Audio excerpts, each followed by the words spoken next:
Hello students. आज की इस वीडियो में हम लोग डिस्कस करेंगे a thing of beauty. John Keats द्वारा लिखा गया ये पोएम है। तो ये बहुत ही अच्छी पोएम है दोस्तों, आपको बहुत ही अच्छा लगेगा। तो इसको जो है हम लोग लाइन बाय लाइन समझने का प्रयास करेंगे। तो लाइन बाय लाइन समझने से पहले हम अबाउट द पोएट के बारे में सबसे पहले जानेंगे। जॉन किट्स, दोस्तों जॉन किट्स का जन्म हुआ था 1795 में और डेथ हो गया था 1821 में। दोस्तों ये जाने माने पोएट है, ब्रिटिश पोएट हैं, इंग्लिश पोएट है। और इनकी जो है मात्र 25 वर्ष की उम्र में ही इनकी मृत्यु हो गई थी। ठीक है, बहुत बड़े पोएट हैं, बहुत नामी पोएट हैं ये। ठीक है, तो इनके कई ऐसे कविताएं हैं जो बहुत ही अच्छी है। तो आज जो है थिंक ऑफ ब्यूटी आपको बहुत ही अच्छा लगेगा। ठीक है, जब आप इसको पढ़ोगे तो ये जो एक ब्रिटिश रोमांटिक कवि थे, सर्जन के लिए ये प्रशिक्षित थे, लेकिन किट्स ने खुद को पूरी तरह से कविता के लिए समर्पित करने का फैसला किया। ठीक है, trained to be a surgeon, Keats decided to devote himself wholly to poetry. पूरी तरह इन्होंने पोएट्री में अपना जीव जान जो है झोंक दिया। ठीक है, काफ़ी इंटरेस्ट जो है पोएट्री में इन्होंने दिखाया। तो किट्स का रहस्य है ना, रहस्यमय रीडर्स को प्रभावित करते हैं। Keats a secret his power to sway and delight the readers lies primarily in this gift for perceiving the whole and living his moods and aspiration in the term of language। तो दोस्तों kits का रहस्यमय जो secret है वो readers को बहुत ही प्रभावित करते हैं और प्रसन्न करने की उनकी शक्ति मुख्य रूप से जो है दुनिया को समझने और भाषा के संदर्भ में उनके मूड और आकांक्षाओं को जीने के उपहार में जो है निहित है। दोस्तों ये जो पोएम है ए थिंग ऑफ ब्यूटी, ये कविता एंडीमियन एपोक्सिक रोमांस का एक अंश है। कविता एक ग्रीक किंवदंती पर आधारित है ये कविता। ठीक है, ये कविता जो है एक ग्रीक किंवदंती पर आधारित है जिसमें माउंट लेटमोस पर रहने वाले एक खूबसूरत युवा चरवाहे और कवि एंडीमियन को चंद्रमा की देवी सिंथिस के वर्णन के दर्शन हुए थे। और ये जो युवक था मंत्रमुग्ध होकर के उस युवक ने ढूंढने की ठानी और जंगल और समुद्र के नीचे जो है भटकता रहा। तो दोस्तों ये जो पोएम है ये बेस्ट है किंवदंती पर। ठीक है, ग्रीक किंवदंती एक है, यहाँ पर लिखा हुआ भी है ग्रीक लीजेंड है ना, तो ग्रीक किंवदंती पर ये पोएम जो है आधारित है। तो चलिए जो है हम लोग इसको स्टार्ट करते हैं। तो मैंने कुछ इसके बारे में बता दिया। अब जो है बिफोर यू रीड, पढ़ने से पहले क्या इन्फॉर्मेशन दिया जा रहा है इसको आप ध्यान से सुनना और समझना करा कि what pleasure does a beautiful thing give us. अब बता रहा है कि प्लेजर मतलब खुशी है ना, तो व्हाट डज यानी क्या खुशी, does a beautiful thing give us मतलब है कि एक खूबसूरत चीज़ हमें क्या देती है। A beautiful thing give us क्या हमें देती है, ब्यूटीफुल थिंग वर्थ ट्रेजरिंग, तो क्या खूबसूरत चीज़ें संजो कर रखने लायक है, बचा कर रखने लायक है। तो ये जो है इसका जो है कॉन्सेप्ट आप समझो पढ़ने से पहले इस पोएम को। इस पोएम में कह रहा है कि क्या खूबसूरत चीज़ें हमें क्या देती है, एक खूबसूरत चीज़ हमें क्या देती है, क्या खूबसूरत चीज़ों को हमको संजो करके रखना चाहिए, बचा करके रखना चाहिए, खूबसूरत चीज़ें होती क्या हैं। तो ये आपके दिमाग में आना चाहिए, तभी ये जो है पोएम आपको समझ में आएगा। तो दोस्तों इसमें जो है सुंदरता की चीज़ें हमेशा के लिए खुशी देती है, इसकी सुंदरता बढ़ती है या कभी भी शून्यता में नहीं जाएगी, है ना, शून्यता इसका कभी नहीं होता है। तो चलिए जो हम लोग इसको और स्टार्ट करते हैं और इसको लाइन बाय लाइन जो है हम लोग समझने का प्रयास करते हैं। दोस्तों लाइन है कि a thing of beauty is Joy for ever, सुंदर वस्तु का आनंद सदा बना रहता है, सुंदर वस्तु का आनंद सदा बना रहता है। इट्स लवलीनेस इंक्रीजेज, और क्या करता है उसके प्यारपन को बढ़ा देता है। It will never pass into nothingness, और वो कभी शून्य नहीं होता।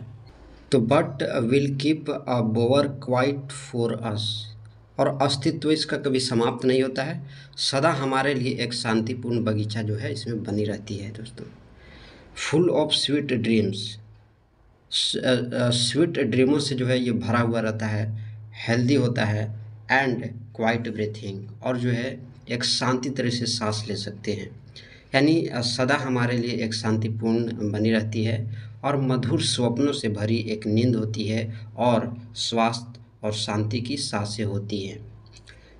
सुंदरता, देयरफॉर ऑन एवरी मोरो, देयरफॉर ऑन एवरी मोरो, इसलिए हर नए दिन आर आर वी रेथिंग। ठीक है दोस्तों, यहाँ पर रेथिंग का मतलब हुआ पुष्पांजलि। ठीक है, रेथिंग का क्या मतलब हुआ? पुष्पांजलि मतलब गुलदस्ता बनाना है ना, तो इस तरह से आप समझ मेकिंग अ रेथ। ठीक है, तो ये हो गया रेथलिंग। ठीक है, रेथिंग, रेथिंग यानी जो है कि इसलिए हर नए दिन हम एक फूलों का गुलदस्ता बनाते हैं।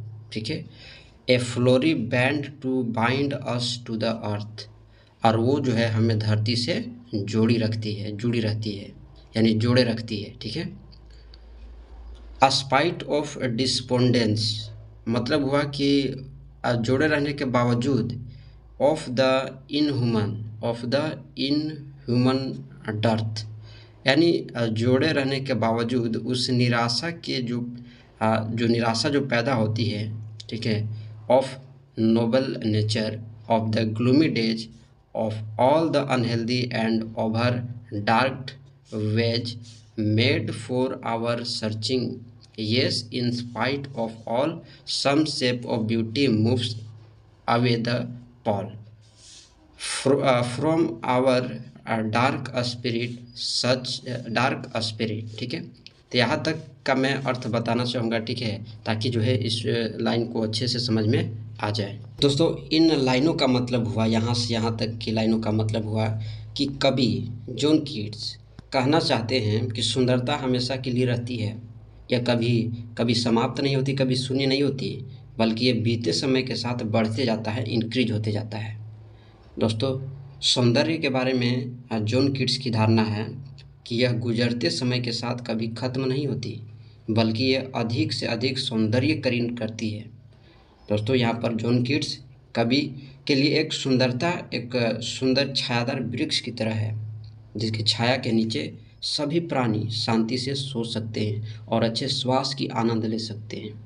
तो ये इनका जो है मतलब होता है। अब जो है हम लोग आगे वाली लाइन का अर्थ समझते हैं।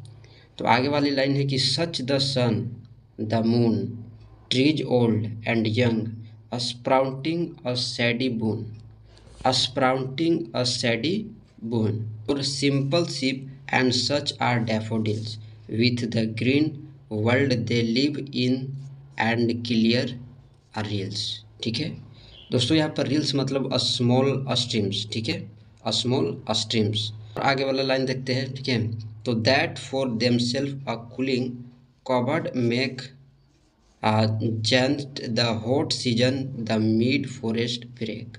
दोस्तों, such the sun the moon, यहाँ से लेकर के इन लाइनों का मतलब होता है, यहाँ जो जॉन कीट्स जो कवि हैं वो उन सुंदर चीज़ों का वर्णन करते हैं जो पृथ्वी पर मौजूद है।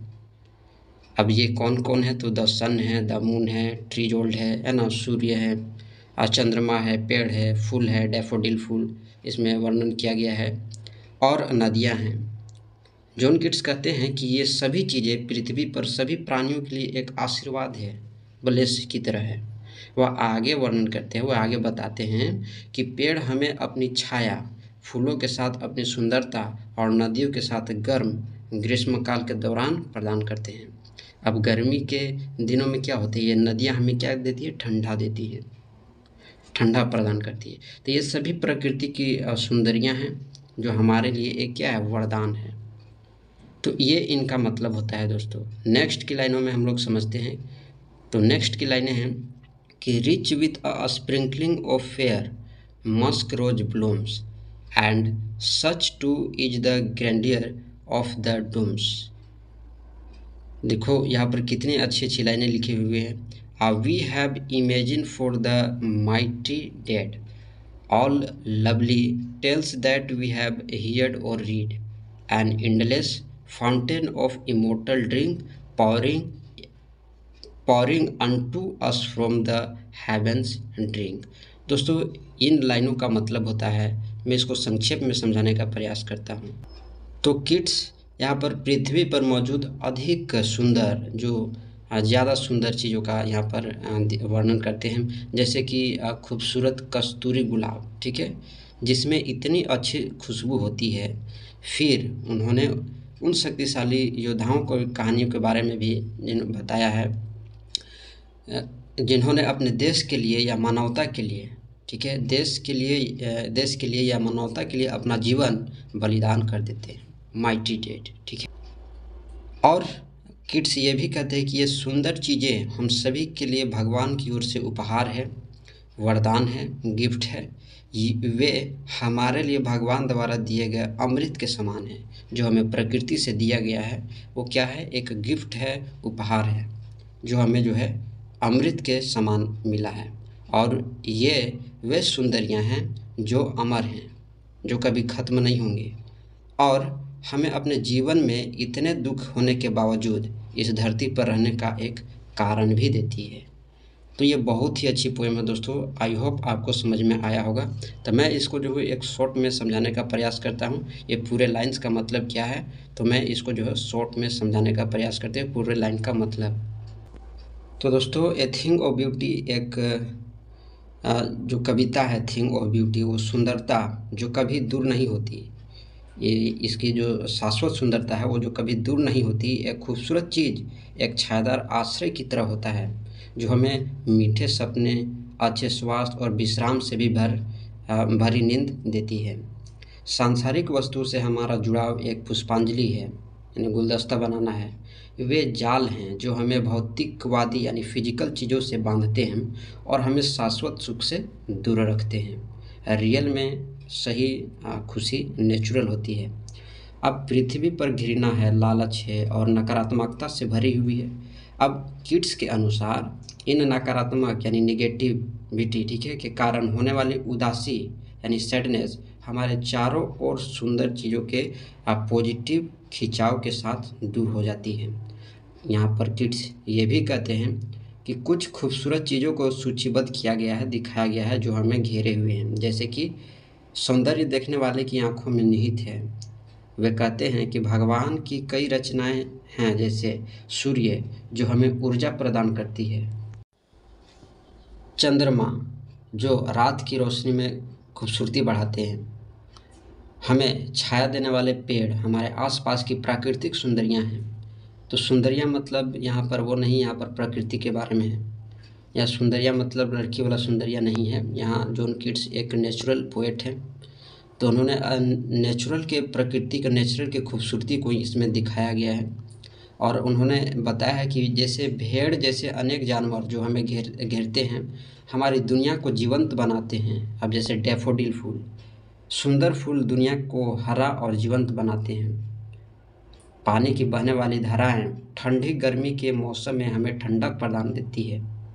जंगलें जो सुंदर कस्तूरी गुलाब के फूलों से भरे हुए हैं, आँख के लिए एक सुंदर दृश्य है। ये सब सुंदरता की बातें, साथ ही अपने लोगों की रक्षा के लिए अपने प्राण न्यौछावर करने वाले वीर जवानों की कहानियाँ सुंदर और प्रेरणादायक है। ये सुंदर चीज़ें भगवान द्वारा हम पर दी गई अमरता के एक फव्वारे की तरह है दोस्तों। वे हमें जीने के लिए और अच्छाई में अपना विश्वास बनाए रखने के लिए प्रेरित करते हैं। तो ये था इसका मेन कॉन्सेप्ट। इसमें क्या क्या चीज़ बताई गई है सब मैंने आपको बता दिया। तो आशा करता हूँ कि आपको अच्छा लगा होगा। अगर और भी कोई पोएम में, कहानी में या नॉवेल में कोई दिक्कत होता है तो आप कमेंट बॉक्स में ज़रूर छापना, हम उसको ज़रूर पूरा करवाएंगे।